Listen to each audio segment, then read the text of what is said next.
Hello students, it's Rohma Wasi Siddiqui and we are going to end the chapter number 1 of geography. This is the fourth part, which is the ending part. So you can see the video through the notes. Okay, now the topic is factors affecting the formation of soil. So the first point is relief, your relief features, bedrocks, temperature, running water, wind, glacier and decomposers. ये सारे points हैं जो कि soil को formation में help करते हैं। Relief features भी हेल्प करते हैं, बेड रॉक्स भी हेल्प करते हैं, टेम्परेचर भी हेल्प करता है, रनिंग वाटर भी करता है, हेल्प भी करता है और कई बार उसका नेगेटिव इफेक्ट भी होता है, कई बार रुक भी जाता है। तो ये फैक्टर्स हैं जो मोस्टली फॉर्मेशन में मोस्टली पॉजिटिव ही रोल अदा करते हैं। ठीक है, नेक्स्ट इसमें दिया है, अगर आप नोट देखोगे तो कि सॉइल की दो टाइप्स होते हैं बेसिक, एक मतलब सॉइल के अंदर पहला होता है ऑर्गेनिक मटेरियल और दूसरी होता है इनऑर्गेनिक मटेरियल। ऑर्गेनिक मटेरियल तो ह्यूमस वगैरह होते हैं, इनऑर्गेनिक में कंकर और पत्थर जो छोटी छोटी चीज़ें होती हैं वो होती हैं। अब आता है अगला टॉपिक, क्लासिफिकेशन ऑफ सॉइल। तो देखो मोस्टली हमारे इंडिया की सॉइल हमने 6 पॉइंट से 6 तरह से हमने उसको क्लासीफाई किया हुआ है। पहला है एलुवियल सॉइल, फिर है black soil, then red soil, laterite soil, arid soil and forest soil. Forest soil का मतलब यहाँ माउंटेन सॉइल से भी है। तो ये जो आपको दिख रहा है, एक मैंने रफली बनाया हुआ है, इंडिया का मैप नहीं है लेकिन एक रफ आइडिया से बनाया हुआ है। तो सबसे ऊपर है फॉरेस्ट सॉइल जो ईस्टर्न पार्ट तक जाती है, उसके नीचे एलुवियल सॉइल यानी जो हमारे गंगा प्लेन्स में होती है, और बिल्कुल लेफ्ट साइड पे आप देखोगे तो एरिड दिखेगा। एरिड और एलुवियल के बीच में हमारा है एलुवियल सॉइल, वापस से है क्योंकि वो गुजरात से लेके एक पतला सा बेल्ट है जो यूपी और उधर आगे तक जाता है। बीच में है ब्लैक सॉइल जिसमें हमारा की पूरा का पूरा जो प्लेट्यू एरिया है, मालवा प्लेट्यू से लेके डेक्कन प्लेट्यू तक नीचे, वो सब उसमें ब्लैक सॉइल में कवर हो जाता है। ब्लैक सॉइल मोस्टली लावा से बनी हुई होती है, इसलिए वो ब्लैक भी होती है नेचर में। फिर आप देखोगे राइट साइड पे देखो रेड और येलो सॉइल नज़र आएगी, तो उड़ीसा और ये दो इस तरफ वाले एरियाज़ हैं ये इसमें कवर अप हो जाते हैं। अब रेड सॉइल के नीचे जो वेस्टर्न कोस्टल एरिया है उसमें एलुवियल सॉइल भी है, तमिलनाडु वगैरह में कोस्टल एरिया में। इधर ईस्टर्न कोस्टल एरिया पे नीचे देखोगे आप लेफ्ट साइड पे, तो आपको दिखेगा लिटराइट सॉइल। ये हमारा केरला में मोस्टली और कुछ पार्ट ऑफ कर्नाटका के कोस्टल एरिया में ही होता है ये। ठीक है, अब इसे हम इनका डिटेल में एक एक चीज़ पढ़ेंगे। अब आपको ये एक टेबल नज़र आ रही है, इसमें सारे जो हम ऊपर से नीचे की तरफ आप देखोगे लेफ़्ट साइड पे, तो वो आपको पॉइंट्स दिए हैं अलग अलग, जिसकी बेसिस पे हम डिफरेंट सॉइल्स को एक्सप्लेन करेंगे। ऊपर ही ऊपर आप देखो तो alluvial soil, black soil, red soil, laterite soil, arid soil, forest soil उसमें दिया है। एलुवियल सॉइल मोस्टली हमारे गंगा प्लेन्स वगैरह में होती है, इसलिए मैंने इसको लाइट ग्रीन कलर दिया है। ब्लैक सॉइल को हल्का सा ब्लैक ग्रे दे दिया है, रेड को रेड कलर, लेटराइट का कोई मेंशन नहीं है कलर, तो मैंने नॉर्मल रखा है उसको, एक एवरेज कलर अपना blue. Arid soil mostly orange और ब्राउन कलर की होती है, इसलिए वो उसको वो कलर दिया है। फॉरेस्ट सॉइल को मैंने डार्क ग्रीन कलर दिया है। अब देखो डिवाइड करने जो हमने जिस बेस पे इनको समझाया पॉइंट्स को, वो पहला पॉइंट है एरिया, किस एरिया में वो मिलता है इंडिया में। सेकंड है मटेरियल, किस तरह के मटेरियल से बना हुआ होता है, कौन सी क्रॉप्स वहाँ पे ज़्यादा होती हैं, उसका कॉम्पोजिशन क्या है, केमिकल कॉम्पोजिशन क्या है उसमें ज़्यादा या किस चीज़ की कमी है, वो सब पॉइंट्स इसमें आएंगे। कुछ और फीचर्स हैं जिसको हम ऊपर वाले किसी बेसिस पे नहीं डाल सकते, तो वो अदर फीचर्स में आ जाएंगे। और इनके नाम को लेके कोई अगर स्पेशलिटी है किसी की तो वो भी मेंशन करिए। तो अब हम सबसे पहले देखते हैं alluvial soil. Alluvial soil Indus, Ganga और ब्रह्मपुत्रा रिवर्स अपने साथ में जो सिल्ट लेके आती हैं उनसे बनी है, हमने शुरू में पढ़ा है। और नॉर्दर्न प्लेन्स में होती हैं ये। ईस्टर्न कोस्टल प्लेन्स जो मैंने आपको बताया था, तमिलनाडु वाला एरिया, वहाँ पे होती हैं। डेल्टा ऑफ कृष्णा कावेरी महानदी, ये भी ईस्टर्न साइड पे ही होता है, तो ये वहाँ पे मिलती हैं। ठीक है, अब इसका मटेरियल होता है सैंडी, थोड़ा सा सैंड वाला होता है, सिल्ट और क्लेई मटेरियल होता है इसका। ठीक है, सिल्ट का मतलब वैसे तो यही होता है जो सिल्ट रिवर्स वगैरह के साथ में बहता हुआ आता है, उस हिसाब से इसको सिल्ट बोला गया है। सैंड आप जानते हो थोड़ा सा मोटा मटेरियल होता है, क्लेई मटेरियल थोड़ा सा चिपचिपा वाला होता है। तो ये सब तरह का मिक्सचर है एक तरह का। क्रॉप्स इसमें उगती हैं sugarcane, paddy, wheat, cereal, pulses जो नॉर्थ इंडिया में मोस्टली उगती हैं। अब आता है कॉम्पोजिशन, केमिकल देखें तो इसका तो पोटाश इसमें अच्छी तरह से है, फॉस्फेरिक एसिड है और लाइम है, ये आपको याद रखना है ऐसे ही। अदर फीचर्स की खास बात यह है इसमें कि एलुवियल सॉइल को दो तरह से डिवाइड किया हुआ है। एक जो पुरानी एलुवियल सॉइल है उसे बोलते हैं भांगर, दूसरी जो नए तरह की है उसे कहते हैं खदर। अब इसको खदर भी कह सकते हैं, खादर भी कह सकते हैं। ठीक है, और इनकी खास बात ये है कि जो नई वाली सॉइल है, खदर सॉइल, वो फर्टाइल सॉइल है और दूसरी वाली थोड़ी लेस फर्टाइल देन खदर। ठीक है, अब आता है अपना next black soil. Black soil हम जानते हैं ब्लैक कलर की होती है, उसका रीज़न, उसका नाम के आगे बहुत कुछ आएगा, दूसरी चीज़ें।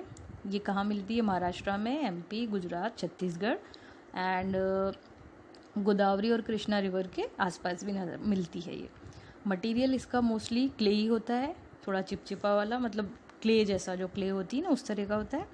क्रॉप मोस्टली इन्होंने जो एग्जाम्पल दिया हमारी एनसीईआरटी में वो कॉटन का ही दिया है, ज़्यादा कॉटन उगती है। कॉम्पोजिशन में कैल्शियम कार्बोनेट होता है, इसमें मैग्नीशियम होता है, पोटाश होता है और लाइम होता है, ये अपन को ध्यान रखना है, ये इसका केमिकल कॉम्पोजिशन है। अदर फीचर्स, इसकी स्पेशल क्वालिटी है, ये हमारे बांसवाड़ा में भी मिलती है क्योंकि ये गुजरात वाली साइड पे भी होती है थोड़ी, और हम लोग टच करते हैं गुजरात बॉर्डर, तो हमारे यहाँ बांसवाड़ा में भी यही होती है। इस ब्लैक सॉइल की खासियत होती है कि इसमें मॉइस्चर बहुत देर तक रहता है, मॉइस्चर को ये होल्ड करके रख सकती है। और फॉस्फरिक एसिड में इसकी फॉस्फरिक कंटेंट इसमें बहुत कम होता है, जिसको पूरा करने के लिए लोग बाग एशेस वगैरह मिलाते हैं सॉइल के अंदर ताकि वो फास्फोरस की कमी को पूरा कर दे। और जब आप देखते होंगे तेज़ गर्मी होती है तो उस वक्त इसमें क्रैक्स पड़ जाते हैं, ताकि गर्मी के मौसम में क्रैक्स पड़ते हैं ताकि ये उसमें ज़मीन के अंदर उसमें एरेशन कर ले, हवा को अंदर ले ले, ऑक्सीजन की जो अंदर ज़रूरत होती है ज़मीन में उसको पूरा कर दे, तो इसमें क्रैक्स पड़ जाते हैं। एक्चुअली करती इसीलिए नहीं है, इसमें क्रैक पड़ जाते हैं इसलिए एरेशन अच्छे से हो जाता है, क्रैक तो ड्राई होने की वजह से पड़ता है। इस सॉइल को रेगर सॉइल भी बोलते हैं और कॉटन सॉइल भी बोलते हैं। कॉटन सॉइल इसलिए बोलते हैं, ब्लैक कॉटन सॉइल कहलाती है क्योंकि इसमें कॉटन बहुत ज़्यादा अच्छे से उगता है, प्रॉपर वे में उसकी क्रॉप्स होती हैं यहाँ पे। Next is your red soil. Red soil हमें कहाँ मिलता है? अभी हमने पीछे वाले उस पर देखा था, पहले वाले पे, कि जो हमारा वेस्टर्न साइड है उस तरफ ही ज़्यादा होता है। तो इसमें दिया है वेस्टर्न साइड पे, eastern and southern part of Deccan plateau like Orissa, Chhattisgarh, Ganga plains, इन वाले एरियाज़ में ये ज़्यादा मिलती है। और ये क्रिस्टलाइन इग्नियस रॉक्स पे डेवलप होता है ज़्यादातर ये, और इसमें आयरन कंटेंट ज़्यादा होता है इसीलिए इसको रेड सॉइल बोलते हैं। और जब ये सूखी होती है ज़्यादा गर्मियों में और इस मौसम में, तो ये सूखी होती है तब ये येलो कलर की होती है। एक्चुअली इसका नाम ही रेड एंड येलो है। ठीक है इसके बाद लास्ट पॉइंट है स्पेशलिटी का। रेड सॉइल नेम इसको दिया है because of iron content in the soil, और क्योंकि आयरन जो होता है वो अपने आप में रेड कलर प्रोड्यूस करता है या रेड कलर उसका होता है। Next is our laterite soil. देखो अब लेटराइट सॉइल में दिया है इन्होंने कि ट्रॉपिकल और सब ट्रॉपिकल जो एरियाज़ होते हैं वहाँ पे ज़्यादा होता है। इंडिया में महाराष्ट्र, उड़ीसा, कुछ बंगाल का पार्ट और वेस्टर्न घाट्स पे ज़्यादा होता है। पर्टिकुलरली एक अच्छा एग्जाम्पल इसका केरला ही होता है, सबसे बेहतरीन एग्जाम्पल, और कुछ पोर्शन महाराष्ट्र का साइड में ही। इस सॉइल की स्पेशलिटी है कि ये ह्यूमस में बहुत रिच होता है, एवरग्रीन वाले और डेसिडियस फॉरेस्ट के एरिया में। लेकिन जब हम एरिड और सेमी एरिड एरिया में जाते हैं तो वहाँ पे इसका ये ह्यूमस का जो कंटेंट है वो थोड़ा कम हो जाता है।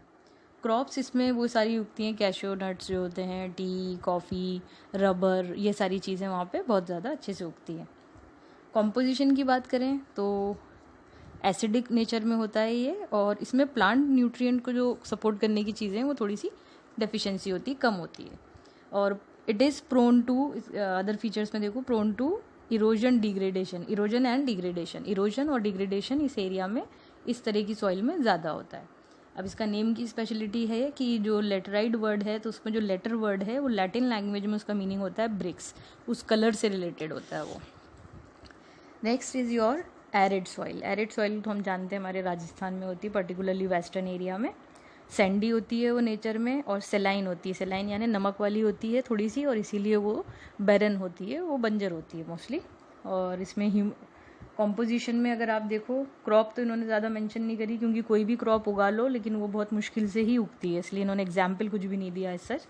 पर हम मान सकते हैं हाँ भाई, मेज़, राई, रागी, बाजरा, ये सब ज़्यादा ईजीली उग जाते हैं यहाँ पे। लैक ऑफ ह्यूमस है और मॉइस्चर की भी कमी है। कॉम्पोजिशन में देखो आप, इंक्रीज, जब हम लोअर लेवल पे जाते हैं इसमें एरिड एरिया की सॉइल में, तो वह जितना नीचे जाते जाओगे उतना कैल्शियम कंटेंट बढ़ता जाता है, इसीलिए इसमें वहाँ पे कंकर पत्थर अंदर की साइड पे बहुत ज़्यादा होते हैं। अदर फीचर्स की बात है कि यहाँ पे ज़मीन में, मिट्टी में भी बहुत सारा और पानी में भी बहुत सारा नमक होता है, तो पानी इवोपरेट करके यहाँ नमक बनाया जाता है। और इसका अगला पॉइंट वही दिया है जो ऊपर दिया हुआ था कि जब ज़मीन में थोड़ा लोअर लेवल पे हम जाते हैं तो कैल्शियम कंटेंट बढ़ जाते हैं, इसीलिए वहाँ पे कंकर पत्थर की फॉर्मेशन ज़्यादा हो जाती है। Last is your forest soil. Forest soil extremely northern India में जम्मू कश्मीर, हिमाचल, यूके, आंध्र प्रदेश वगैरह में होती है फॉरेस्ट सॉइल।